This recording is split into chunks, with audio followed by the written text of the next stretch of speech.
Hello అందరికీ, మేమైతే తిరుపతికి వెళ్తున్నాము. మా పాప చూడండి మార్నింగ్ 7:30కి టిఫిన్ తినేవాళ్ళు చూసాం కానీ ఐస్ క్రీమ్ తినేవాళ్ళు ఎక్కడా చూడలేదండి.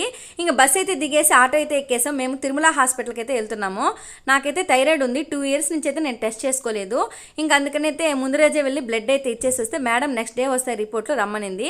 ఇంకా మేడం కోసం వెయిట్ చేస్తూ ఉంటే ఇంకా ఆల్రెడీ మాటల్లోనే మేడం అయితే వచ్చేసింది. ఫస్ట్ ఫైల్ అయితే మాదే. ఇంకా మా పేరు పిలిచేటప్పటికి మేము వెళ్ళి మేడం దగ్గర చెకప్ చేసుకొని ట్యాబ్లెట్ తీసుకుని బయట వచ్చేసాము. ఇంకా 11:30 అయిపోయింది. మార్నింగ్ టిఫిన్ చేయలేదు కదా, నేనైతే పొంగల్ అయితే తిన్నాను, పాప అయితే దోశ చెప్పింది.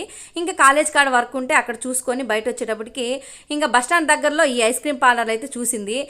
నాకైతే ఫుడ్ ఏం వద్దు, మా ఐస్ క్రీమ్ తీసిమనింది. ఇక్కడ స్పెషల్ వచ్చి కోకోనట్ పాయసం అంటండి, అదైతే నేను ఆర్డర్ చెప్పాను. నాకైతే వద్దు, నాకు ఐస్ క్రీమ్ చెప్పమనింది. జాక్ ఫ్రూట్ ఐస్ క్రీమ్ అయితే చెప్పానండి. అసలు కోకోనట్ పాయసం చాలా బాగుంది, నేనైతే తాగాను, మా పాపకి నచ్చలేదు. మా పాప అయితే ఐస్ క్రీమ్ తింటా ఉంది. జాక్ ఫ్రూట్ ఐస్ క్రీమ్ వేరే లెవెల్లో ఉందంట. మీరు ఎప్పుడైనా ట్రై చేయకపోతే బస్ స్టాండ్ పక్కనే ఈ షాప్ ఉంది, ట్రై చేయండి.